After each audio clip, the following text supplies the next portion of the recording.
Welcome to Car Show Clips, a production of VintageCarStudios.com. Fasten your seatbelts. Here we go! My name's Larry McKee. I bought the 1975 Pacer the year it came out, and I was attracted by its unique design, and I got a big kick out of the commercials on TV. And ever since I've had it, it always brings smiles when somebody sees it sitting somewhere, whether it's car shows or just out in the area somewhere. And they first smile and then they start laughing. So at first I thought it was me, but I guess it's the car. Yeah, Larry, that used to be considered really state-of-the-art type design for a few years. It was only made for a few years, but then it sort of became a little bit of a joke after a while. I mean, do you find that sort of grating on your nerves a little bit? No, because when it first came out, various magazines gave it high praise for its unique design.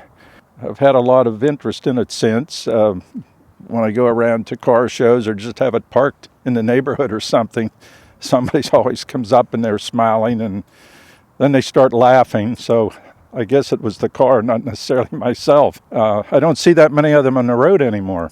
But in its time, it was quite unique. It was as wide as the standard cars, domestic cars, when it came out.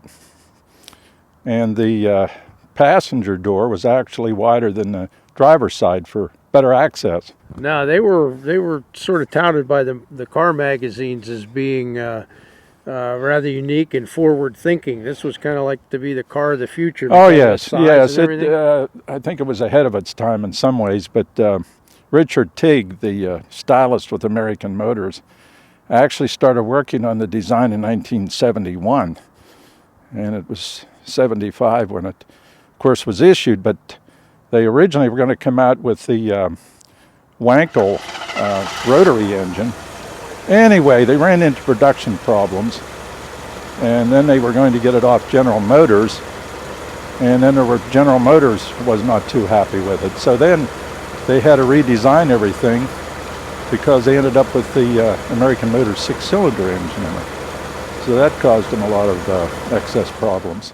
Yeah, I think I read they had to redesign the chassis and everything to accommodate a straight six that General Motors was going to put in. Right, and of course down at the local PPG plant back then, they had trouble bending the glass the way the bend was in the rear. And they had a lot of problems with that till they got that straightened out. Yeah, that's pretty different. They used to call it the Flying Fishbowl. Yes, Car and Driver magazine. And it was actually, I think, the first automobile designed from the inside out. It all made sense when you sat in it, but you laughed at it when you saw it going by. It was very heavy, and then when the air conditioning, the transmission and all was added, even more weight, and it apparently didn't have a lot of power. Yeah, performance just wasn't there. Right, and it came out at the time when people were starting to think about economy. And they thought that the Pacer was an economy car, and technically it wasn't. It got around 18 miles to the gallon, whereas some of the imports were getting 24 miles to the gallon. Yeah, because when it came out, that was about the time we had the gas crunch and everything, too. Exactly. Long lines of gas waiting for gas. If it wasn't one problem designing it, it was the problems with just the change in transportation in general. Yeah. Yeah, and behind the front seat, is there a lot of room there? You could put groceries and things and kids and all that? Quite a bit of room. Yeah. Quite a bit of room, right. Yeah, sort of deceptive the way it looks from the outside, right? But when you sit in the thing, it all makes sense. A little more practical. Right, exactly. I was with AMC for quite a few years.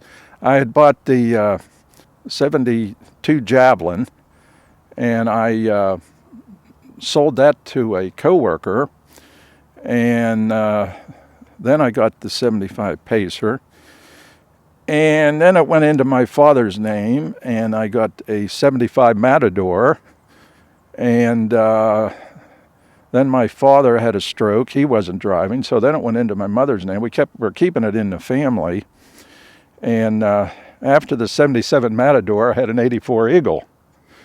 And then after that, I started buying Jeeps. So I'm now, I think, on the third Jeep, and the Pacer is back in my name now. So it's stayed in the family since '75. American Motors called it Project Amigo, as a fresh design featuring a body style not seen before, using the latest technology and exceeding upcoming safety regulations. Road and Track magazine described it as a fresh, bold, and functional looking. Well, the first year it sold well with 145,000. Fell after the first 2 years, though the car continued to be built through the 1980 model year. The Pacer's unconventional styling was commonly cited in its lack of success. Other concerns included a lack of cargo space when carrying a full load of passengers. The Pacer came with either of two AMC inline 6-cylinder engines, both producing 100 bhp, but the larger 258 cubic inch unit delivering better mid-range torque. Yeah, since you're the owner and driver, how do you find that to handle? Does it handle well? Oh, it's great. Does it drive pretty smooth? Yeah, it's smooth. It has power steering, and it's a gem to drive and to park. And of course, with all the glass, super visibility. Very nice to drive. Hey, well, Larry, we wanted to thank you for bringing your Pacer out here to show us, and still with your family is kind of neat too, that it's been that way for so many years. Right, and I don't know when I saw one last, even junked. Yeah, we don't see them too often at the car show. Visit our growing collection on Facebook at Car Show Clips and online at VintageCarStudios.com, where you can commission our unique artwork. Enjoy the memories and the machines.